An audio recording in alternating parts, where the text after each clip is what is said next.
momentarily, Borough Cass will be joining us in a few moments, but we will start with the first calendar item out of respect to everyone's time. Zach? Calendar item number 1, BSA number 86348EZ.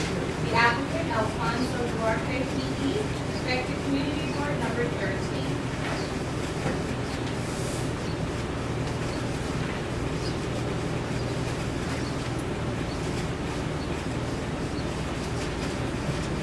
Good morning, everyone. My name is Alfonso Duarte, and I filed this petition. This is a request to extend the variance for an auto repair shop located at 25916 Queens Boulevard. The original request in 58 was for a gasoline service station for 15 years, and the use was extended excuse me, in 73 and in 1984. I filed the applications in 1995, 1999, 2009, and now it's 2019, okay? And the ownership and the tenants have been the same since that time. In 1999, the resolution converted the premises from a gasoline service station to an auto repair facility. There are no violations or complaints, and the community board unanimously approved this request. And it is requested that the borough president approve this application as you have done in the past. Thank you very much. If you have any questions. That was a very short presentation. I noticed that the application noted that the last approval expired last year. Can I ask you when last year? I can't hear you. Can I speak when I go? In the application, you noted that the lease, the variance expired in 2018. When in 2018 did it expire? It expired in 2018 because it was granted for 10 years. So would that mean? We filed that at the board, and we're waiting to get a hearing date from the board. Yes, everything's waiting for that. Was there a date in 2018 That that issued- expired? Are we talking Q4, Q2? I don't know, that's just the way it worked out with the tenant, because The question is, in what order is- to file with the board, you need a check. The question We is, didn't- what was the date of expiration? Pardon me? What was the date of expiration? Date of expiration is, let's see, date of expiration is November 25th, 2018.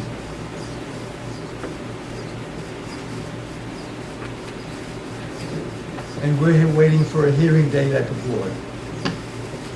Understood. And just to be clear, is the business currently in operation? Everything's been the same for the last 10, I 20 understand, years. of course. And just to be clear, is the business currently in operation? I didn't get that. Is the business currently in operation? Is it operation? Yes. Yeah, it's the It's same tenant. It's operating today. Right, same Okay. tenant's been there for 20 years. Great. Are there any, no speakers? Thank you very much for your presentation. That concludes calendar item number 1. On to calendar item number 2. Calendar item number 2, BSA number 2018149BG. The applicant Alfonso Duarte, PE, effective community board number 13. Thank you, Alfonso Duarte, for the petition. Okay. This application is filed to get a special permit for a one-story enlargement to a two-story, one-family dwelling on a corner lot of 40 by 100 at 146th Avenue and 230th Street. The building was purchased in the year 2000 by a nonprofit organization known as CUSAC, Inc. The 4 letters Q period, S period, A period, C period stand for Quality Control for the Autistic Community. Okay? Now, this organization was founded in 1970s by a small group of parents who felt that the medical community was not attending to the specific needs of the autistic community. Basically, autism was kept in the closet until Hollywood produced a picture called The Rain Man with Dustin Hoffman. Some people remember that. Okay. The building that we have in question has bedrooms on the second floor, a living room, dining room, and kitchen, and a bedroom on the first floor. 2 of the bedrooms on the second floor have a double occupancy, and that's the reason why we're asking to build a 1-story bedroom on the first floor so that each one could have their own independent quarters. There's a staff member on premises 24/7 who oversees the needs of the occupants on 24 hours, and they do not sleep at the premises.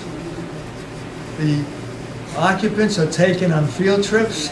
Some have attended college, some have attended technical schools, some have worked part-time in retail stores. Members are trained in several areas to help them achieve a greater independence and realize their future potential by improving their communicative, socialization, and functional skills. CUSAC provides support for people who over 10 languages, services to over 2,000 minors and adults within Long Island and New York City. The enlargement will not have no effect on the community. The occupancy remains at 8 persons, and the community board again unanimously approved this application. If there's any questions, we'd be glad to answer them.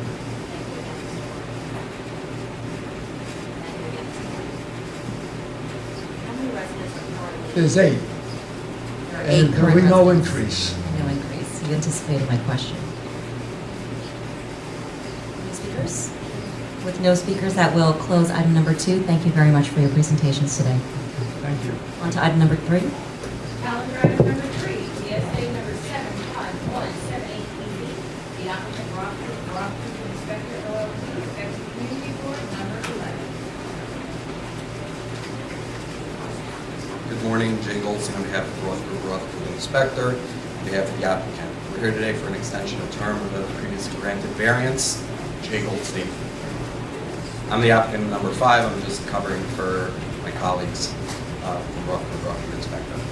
The application is for an extension of term of 10 years for previously more than that. That's an applicant.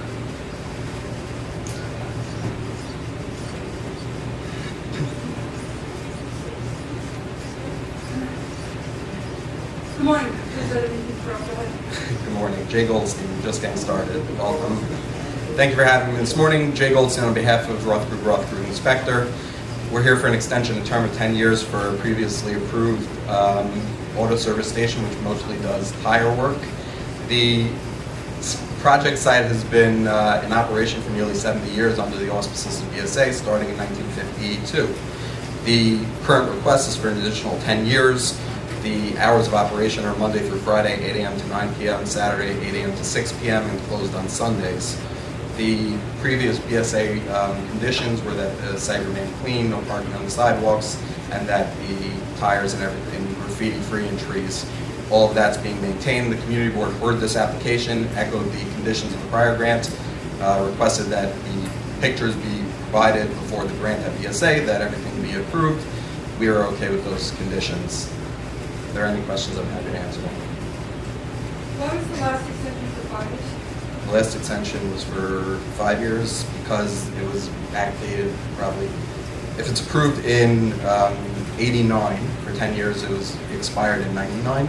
They refiled within their appropriate time in 2014. It was extended to 2014. So it's backdated to the expiration of the previous grant. filed this in January of 2019, and in February rather of 2019, it expired in January, so we're within our time to file. We're requesting an additional 10 years. Out of curiosity, have you done any issues? So they clean the sidewalks, it's maintained graffiti-free, and they've ordered a larger storage container.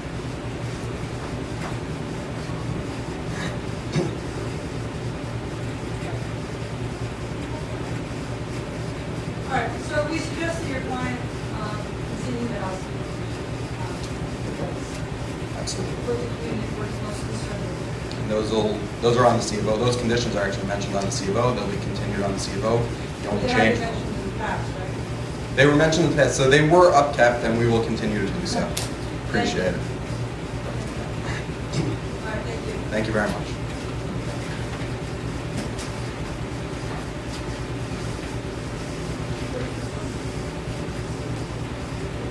Next item. All right, so we're going to do the first item, and then the last two, which I believe we have people to testify on, so we're just going to get rid of the fourth one, which I think is relatively quick, with no witnesses from last year. Calendar item number 4, BSA number 201922BZ. The applicant Sheldon Lobel, PC, effective community board member 3. Good morning, Frank Noriega from Sheldon Lobel PC on behalf of the applicant. I actually have a PowerPoint presentation if you want to put that up, or if there's few enough, I can just hand out packets. Yeah, why don't you go through it? I believe the community board was 38 was here in favor. Correct. And this is the variance for permanent construction of sanitation.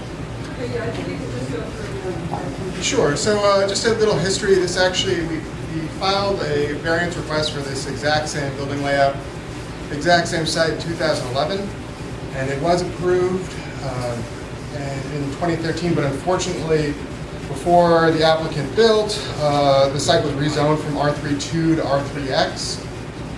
And the big change in those zoning districts is they changed the uses permitted in that district, which R32 generally, basically any type of residential use. R3X is limited to single-family and two-family detached homes. So what we were proposing, which is a semi-detached home, was no longer allowed. But the original application, all the findings were met. That we were doing a modest increase to the floor area. The site is so small it would only generate a 900 square foot building. We asked for an increase to 0.66 FAR, which gives us a little over 1,200 square foot building. The side yard requirements are rather onerous. If we were to comply with the single family detached home, we would only be allowed to build a 9.5 foot wide building. We asked if with the semi-detached, we would be providing a 5 foot yard, so the building would be 14.5 feet wide. It's still very modest, small, single-family home. And also because of the site, we are asking for a waiver to the parking because there's no side yard to park in at this point at full size. But as far as the neighborhood character, I mean, the building immediately adjacent to us, which we would become a semi-detached home with, was originally a semi-detached home, but the building that was on our site burned down sometime in the 1970s, was demolished, and the site has been vacant since. And all of at least the 10 houses north of the site are also semi-detached homes. All these are no longer permitted as of right in the district, but that is what we're proposing to do. Your clients are okay with not paving over the front yard? I mean, there's going to be some paving, but the definitely meeting the planting requirements that are required for front yard will definitely be meeting. Community board's passed the condition that you agree not to pave over the front yard, just so you know. Yes, absolutely. I mean, they're definitely not paving over the whole thing, but I think they need a walkway or something to access the house. And this is 38 0, how did you do that? Apparently they liked us, and I think that they understood that building a compliant building on this site is just really not feasible. No. Thank you. Item closed.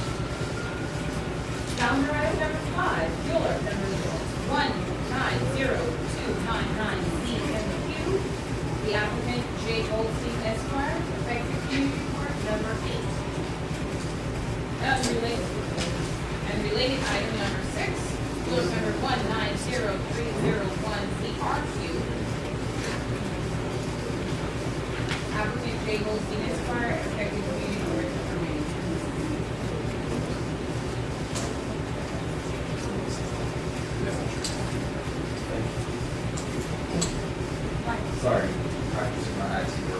trying to figure out PowerPoints.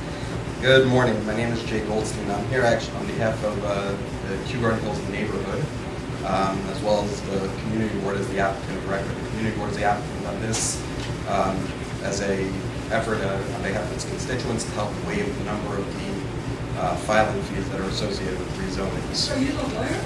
I'm the attorney, yeah. I'm a zoning attorney and I'm representing the community at large. It started with the community calling me up and saying, we want to stay in the neighborhood, we've been here for years, how do we create larger homes that can accommodate our family? So under the R2 zoning district, there's a quite restrictive floor plate, quite restrictive in terms of the floor area that can be built. So we came up with an R2X zoning district, which will hopefully help the neighborhood. As you can see from the presentation, there are two project areas, project area A and B, loosely bounded by Park Drive East to the south, to the north, east, Park Drive East, 72nd Road, 72nd Avenue, and 137th and 141st in Project A. And in Project B, it's bounded by 78th Road, Glide Place, Union Turnpike, and Park Drive East. Here's another picture of the two project areas, as well as a close-up where you can see the project areas combined affect approximately 377 units, or 77 lots. It's a single-family home neighborhood, and the proposal seeks to maintain the single-family home neighborhood. We don't propose to enlarge the houses to allow for multiple dwellings. It's just an enlargement that was conceived to allow for larger floor plates of the house. We had a town hall meeting with city planning where they explained that an R2 zoning achieves essentially the same overall floor area, and the overwhelming sentiment by all of the neighbors was, that's great, but we don't need room in our attics. We need additional space on the ground floor for larger kitchens and larger dining rooms. The area is well serviced by mass transit along Union Turnpike, the express buses and local buses to the city, as well as the subways, the EDF train. Main Street has a number of local buses which take you to Jamaica Station for the Long Island Railroad as well. As you can see here in the highlighted, the R2 is the existing district, the R2X is the proposed, and those are the two project areas. Project area to the top of the page and project area B to the bottom of the page. The existing R2 allows for 0.5 FAR with 13-foot combined side yards and a height of 25 feet before you hit the sky exposure plane. The proposal would allow for 0.85 as the base FAR with a 1.02 with attic allowances. The building heights would actually be reduced under this and would be limited to 21 feet at the first floor, and then instead of sky exposure plane, which allows for much taller buildings, we'd be limited to 35 feet. The major difference or the major benefit of this is a reduced rear yard from 30 feet to 20 feet, so you get an extra 10-foot floor plan on each floor. And then the side yards, you're allowed to go down, instead of 13 combined, you're allowed to go down to 10 combined. It'd be 2 and 8 as the minimum, but you're still required to keep what is now the current required 8 feet between houses. So while there is a change to the side yards, a lot of it won't be felt because of the existing locations of the house and because of the requirement to keep that same distance between homes. The project itself would serve to legalize a lot of the pre-existing non-conforming houses, and it would also serve to provide a means for extension to almost 98% of the 377 lots, which we felt and which the neighborhood felt and the community felt was a service to the community and something that was desperately needed and wanted. Here you can see a number of pictures that surround the area. This is probably one of the original homes that was in the area. This is one that's already been developed to the R2 with the changes that city planning mentioned and the reductions like both. There's another one of the existing homes, and this is another one of the recently enlarged homes under the current zoning.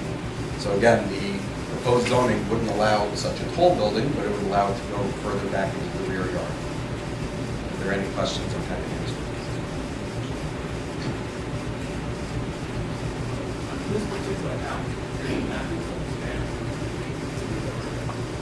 This particular house, the expansion would be at the rear yard.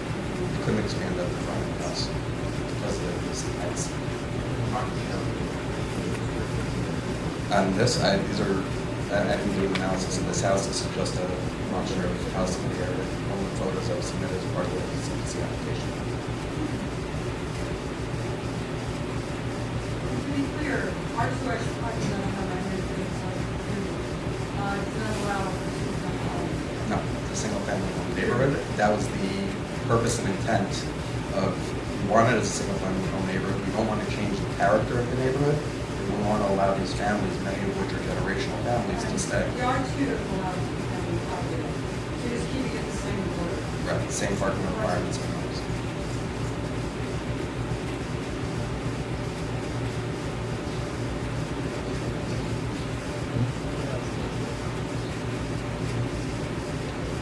How many other R2s are there in Wade?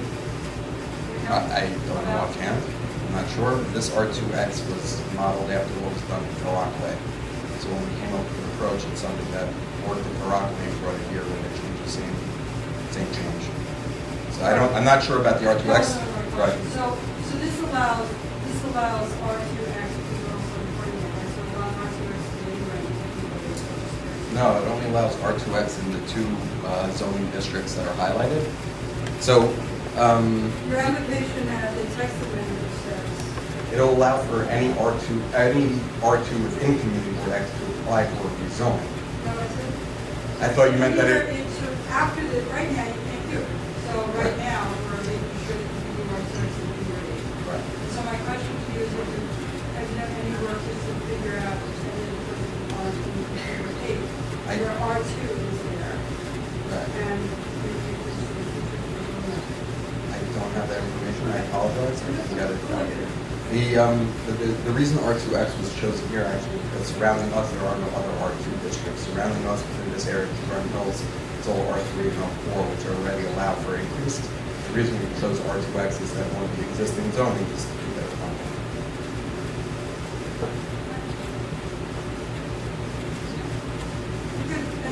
I'd like to thank Assembly and Roosevelt for coming today in support, and Mr. Collin for coming in support, as well as the neighborhood. The residents of the neighborhood who also took time out of their days to come and support us at the community board. Thank you very much. you're staying around? Is there any other questions? I'm done, but yeah, stick around as long as you You're want. not going to go here. so- No, yeah, oh, fine. Thank you, I appreciate it. Aviva Trapper on 72nd Drive. Mr. Trapper is here in support. If you want her to speak, she can, otherwise we'll defer. No. Is there, does the Assemblyman, would the Assemblyman like to speak on the other? No, you can't, you guys both there. So you already got to be on the record. That's comfortable. So, and we'll fill out the format.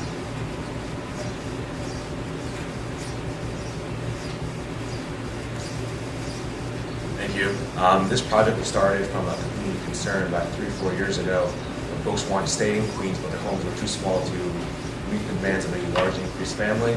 This project actually started from a really grassroots community effort in someone's living room. And from there, it had taken off. We look forward to seeing this move forward. We think it will really benefit Kew Garden Hills neighborhood and allow folks to continue to raise their families in Queens. And we want to thank everyone for their support, the community board support, as well as hopefully our residents. Can you state your name for the record? Assemblyman Daniel Rosenthal. Thank you. Good things about it up here. I see no other witnesses and acknowledging all the people that are in the room that are supportive of this project from the community. Get it closed. Thank you very much. Thank you. Next hearing will be June 13th, 2019.